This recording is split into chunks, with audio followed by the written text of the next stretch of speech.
சா பா சா பா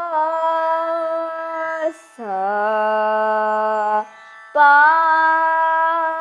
சா பா சா என்ன இது? சாப்பா சடடி அப்படின்னா சா பாசா பா பாசா. நீங்க தானே ஃபாஸ்ட் நாக்கட போய் சேர்த்து விட்டீங்க. கர்நாடிகா. கர்நாடிக் மியூசிக். ஓரளவுக்கு கற்றுக்கிட்டியா? கற்றுக்கிட்டே இருக்கேன். பாடிடுவேன். கண்டிப்பாக பாடிடுவேன். நல்லா சொல்லிக் கொடுக்குறீங்களா? சூப்பராக சொல்லி தராங்க. பொதுவாக வந்து இது கர்நாடிக் சொல்லிக் கொடுக்குறவங்களும் கோவம் வச்சு கொட்டிடுவாங்க, கரெக்டாக பாடலைன்னா நல்லா காதை பிடிச்சி திரும்பி வச்சுருவாங்க அப்படின்லாம் கேள்விப்பட்டுக்கிறேன். அப்படிலாம் பண்ண மாட்டாங்க, நல்லா சொல்லி தருவாங்க, பொறுமையாக சொல்லி தருவாங்க, அடிக்கலாம் மாட்டாங்க. எனக்கு நீங்களாம் இப்படி தான் பாடுறீங்க அப்படின்னு புரிய மாட்டேங்குது. நம்ம மண்டைக்கு ஒன்றும் ஏற மாட்டேங்குது. சரி அது விடுங்க டாடி. நான் ரொம்ப நாளாக உங்கள்கிட்ட ஒன்று கேட்கணும்னு நினச்சிட்டே இருந்தேன். டாடி நீங்கள் 3 மணி நேரம் 2 மணி நேரம் மெசேஜ் கொடுக்குறீங்க, அதுவும் புதுசாக எப்போதும் மெசேஜ் கொடுக்குறீங்க, அது எப்படி டாடி? யார் உங்களுக்கு இதெல்லாம் சொல்லித்தரா? ரொம்ப இன்ட்ரெஸ்டிங்கான ஒரு சப்ஜெக்ட் தான். இன்னைக்கு நம்ம அதை பற்றி தான் பார்க்க போகிறோம். சரியா? இன்னைக்கு நானும் மகியும் சேர்ந்து உங்களுக்கு ஒரு வசனத்தை சொல்ல போகிறோம். நான் உங்கள் ராஜேஷ். நான் உங்கள் மகி. வெல்கம் டு நானும் மகியும் தெருவா சேனல். நானும் மகியும் ஒரு வசனத்தை பேச போறோம். நானும் மகியும் ஒரு வசனத்தை பேச போறோம். நானும் மகியும் ஒரு வசனத்தை பேச போறோம். 1 யோவான் 2ஆம் அதிகாரம் 27வது வசனத்தை நம்ம மகி நமக்காக சொல்ல போறாப்ல. நீங்கள் அவரிடமிருந்து பெற்றுக்கொண்ட அருள் பொழிவு உங்களுள் நிலைத்திருக்கிறது, அதனால் உங்களுக்கு எவரும் கற்பிக்க வேண்டிய தேவையில்லை. மாறாக நீங்கள் அவரிடமிருந்து பெற்றுக்கொண்ட அருள் பொழிவால் அனைத்தையும் கற்றுக்கொள்கிறீர்கள். Beautiful, super. டாடி, நான் இப்போ வந்து சாதகம் கிளாஸுக்கு போறேன், அங்க போய் கத்துக்கிறேன். இப்போ நிறைய பேர் யூடியூப் பார்த்தே கத்துக்கிறாங்க. அது எப்படி டாடி அருள் பொழிவு வந்தா நம்ம வந்து கற்றுக்கொள்றது? அது எனக்கு புரியல. ஃபர்ஸ்ட் அருள் பொழிவுனா என்னது? Beautiful, wonderful, super. இப்போ நான் உங்களுக்கு சொல்ற பாரு. அதாவது ஆண்டவராகிய இயேசு கிறிஸ்து மரித்தார், உயிரோடு கூட 3ஆவது நாள் எழுந்திருச்சார். 40 நாட்கள் சீடர்களை எல்லாம் பார்த்து கொண்டிருந்தார். 40 நாளுக்கு அப்புறம் சீடர்களுக்கு முன்னாடி அவர் விண்ணேற்பு அடைகிறார். அடைந்த பிறகு மரியன்னைகிட்டையும் சீடர்களிடத்துலையும் நீங்கள் எருசலேமில் காத்துருங்கன்னு சொல்கிறாரு. மரியன்னையும் சீடர்களும் எருசலேமில் காத்துட்டு இருக்கிறாங்க. அந்த பெந்தெகோஸ்தே நாள் வந்தபோது தூய ஆவியானவர் மேலேருந்து இறங்கி வர்றார். பயங்கரமான காற்று அடிக்குது, காதில் கேட்குறாங்க. தூய ஆவியானவர் நெருப்பு போல் இறங்கி வருகிறார், கண்ணில் பார்க்குறாங்க. அவருடைய பிரச்சனை இவங்களை நிறைக்கிறது. இவங்க எல்லாரும் அதை உணர்றாங்க. இவங்க நாவில் தூய ஆவியானவருடைய மொழியை பேசுகிறாங்க. பயங்கரமான ஒரு சேஞ்ச் இவங்களுக்குள்ள. அது வரைக்கும் பயந்துட்டு மறுதளிச்ச பேதுரு இப்போ என்ன செய்கிறாருன்னா 3000 பேத்துக்கு முன்னாடி எந்திரிச்சு நின்று, யோ நீங்கள் கொண்ட இயேசு மேசியா அப்படின்னு சொல்லி தைரியமாக பேசுகிறார். அவருக்கு தைரியம் வந்துச்சு. ஊருக்கு ஒரு 3000 பேத்துக்கு முன்னாடி ஒரு செம்படவர், அவர் இது வரைக்கும் மீன் தான் பிடிச்சிட்டு இருந்தார், படகுல போவார், மீனை பிடிப்பார். அவருக்கு எங்கேருந்து அந்த ஞானம் வந்தது? யார் அதை சொல்லிக் கொடுத்தா? தூய ஆவியானவர். இப்போ நான் சொல்ற பாரு, இப்போ இந்த தூய ஆவியானவர் நமக்குள்ள வரும்போது என்ன நடக்கும்னா, இந்த ஆற்றல் வருகிறது. அவர் தனியாக வரமாட்டார். இப்போ வந்து இப்போ நம்ம வீட்டுக்கு சித்தப்பா வர்றார் வச்சுக்கோ. வரும்போது அவர் என்ன செய்கிறாரு? ஒரு லட்டு வாங்கிட்டு வர்றாரு. இப்போ வந்து அவர் வரும்போது என்ன வருகிறது? லட்டு வருகிறது. அடுத்த வாட்டி மைசூர் பாக்கு வரும், அது மாதிரி ஏதோ ஒன்று வரும்.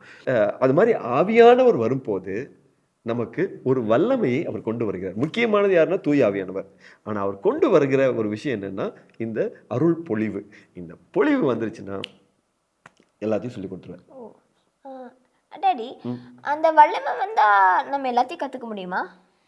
ஆமாம், அது நான் உனக்கு ஒன்று சொல்கிற பாரு. அந்த வல்லமை வந்து என்ன செய்யுதுன்னு நான் சொல்கிற பாரு, அப்போ புரிஞ்சுக்குவேன். இப்போது 1 லிட்டர் பாட்டில் ஒன்று இருக்குது, 1 கிலோ சர்க்கரை வச்சுருக்கிறேன், சரியா? இப்போ இந்த 1 கிலோ பாட்டிலில் நிறைய பொடி பொடியாக கல் நல்லா போட்டு நிறச்சிடுறேன். இப்போ வந்து இந்த சர்க்கரையை பாக்கெட் இருக்கு இல்லையா, அந்த பாக்கெட் எடுத்து இந்த பாட்டிலுக்குள்ளே கொட்டுறேன்.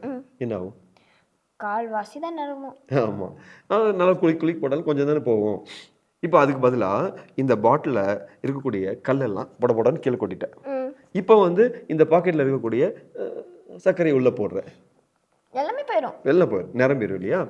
அந்த மாதிரி இப்போ நம்ம மூளை வந்து ஒரு டப்பா, இந்த மாதிரி ஒரு 1 லிட்டர் டப்பான்னு வச்சுப்போமே. இந்த 1 லிட்டர் டப்பாக்குள்ள நம்ம பார்க்கக்கூடிய போகோ, பாகா, டாகோ எல்லாமே உள்ளுக்குள்ள போயிருதுல்ல. மொபைல்ல பார்க்கறதெல்லாம். அதெல்லாம் குப்பை மாரி கிடக்குது.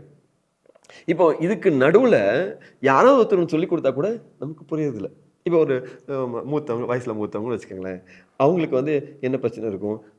பண பிரச்சனை இருக்கும். குடும்ப பிரச்சனை இருக்கும். பிள்ளைங்க பிரச்சனை இருக்கும். எதிர்காலத்துக்கு ஒத்த பிரச்சனை இருக்கும்.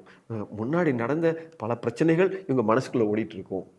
பலவிதமான பயங்கள் இருக்கும். இந்த பயத்துக்கு நடுவுல யாராவது ஏதாவது ஒண்ணு சொல்லிக் குடுத்தா கூட, என்னத்த சொல்றாங்கன்னு ஒண்ணும் புரிய மாட்டேங்குது அப்படின்னு சொல்றாங்க. ஏன்னா, இப்பதான் பாட்டில் ஃபுல்லா வந்து கல் இருக்குதே. அப்புறம் எங்க சர்க்கரை போறது இல்ல. அப்ப நல்ல விஷயங்கள் உள்ளுக்குள்ள போறதில்ல.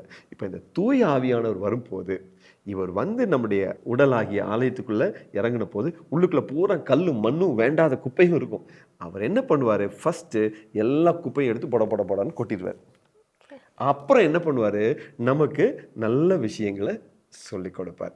ஏன்னா, தூய ஆவியானவர் யாரு அப்படின்னு சொன்னா, தூய்மைப்படுத்துகிற ஆவியானவர். அப்ப நம்ம முதல்ல தூய்மைப்படுத்துகிறார். அதுக்கப்புறம் நமக்கு சொல்லிக் கொடுக்கும்போது நமக்கு புரிஞ்சிடும். அப்புறம் டாடி 3 நாள் கேம்பில் நீங்கள் வந்து ஒரு 5-6 மெசேஜ் கொடுக்குறீங்க. ஆமாமா. லைக் ஜீசஸ் கேம்ப்ல. ஆமாம். ஒரு 7 நாள் கேம்பில் நீங்கள் 8-10 மெசேஜ் கொடுக்குறீங்க. ஸ்மார்ட் சம்மர் வந்தா 8, 10 மெசேஜ் உள்ளுக்குள்ள போயிடும். ஆமாம். அது எப்படி டாடி ஒவ்வொரு நாளும் புதுசு புதுசாக மெசேஜ் கொடுக்குறீங்க? அப்புறம் எப்படி அதை சொல்கிறீங்க? யார் உங்களுக்கு அதை சொல்லித்தரா? அது ஒரு பெரிய மேஜிக். ஆக்சுவலா சொல்லப் போனா நான் ஒரு மறமண்டேன்.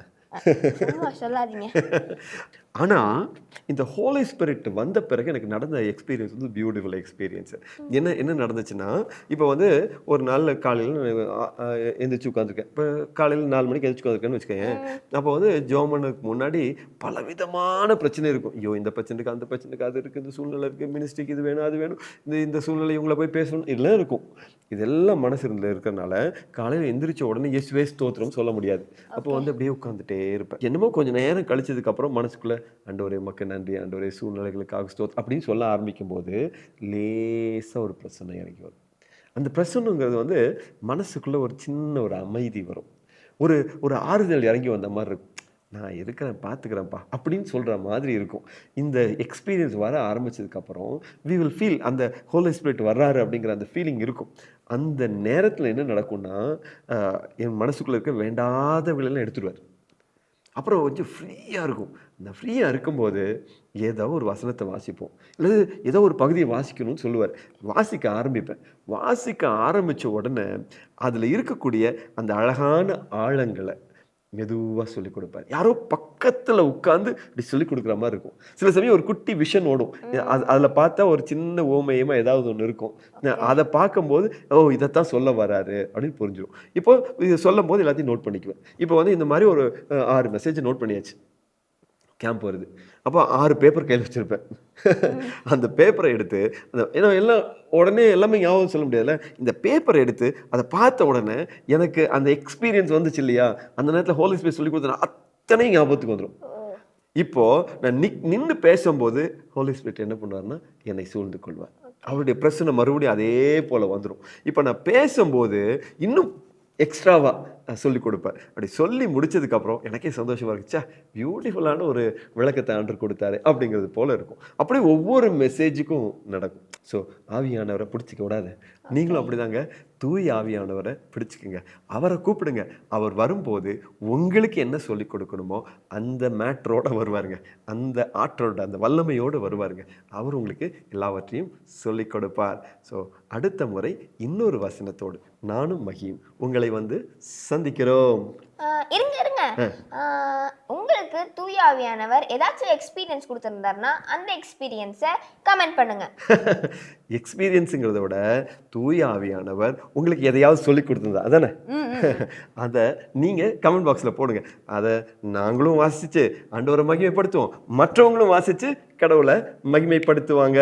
பிரைஸ் எல்லாம் முடிச்சிடலாமா? ஐயோ இந்த சப்ஸ்கிரைப் பண்ண சொல்லி போர் அடிச்சு போச்சு. இப்போல்லாம் ஓரளவுக்கு பண்ணிடுறாங்கப்பா. ஆமாம், அதே போல் நிறைய கமெண்ட் எல்லாம் கூட போடுறாங்க. ஆமாம் போட்டிருக்காங்க. Very good good good. மற்றவங்களுக்கும் இதை அனுப்பி வைங்க, அவங்களுக்கும் இது பிரயோஜனமாய் இருக்கட்டும். நிச்சயமே ஆண்டவர் உங்களையும் ஆசீர்வதிப்பார். Praise the Lord. Praise the Lord. பா சா பா சா பா. அப்படியே கட் பண்ணது. நானும் மகியும் சேர்ந்து உங்களுக்கு ஒரு வசனத்தை சொல்ல போகிறோம். நான் உங்கள் ராஜேஷ். நான் உங்க மகி. வெல்கம் டு நானும் மகியும் யோவான் இன் ஜெருவா சேனல். உங்களுள் நிலைத்திருக்கிறது. சூப்பர். அதனால் உங்களுக்கு எவரும் கற்பிக்க தேவையில்லை. வேண்டிய மறந்துட்டேன்.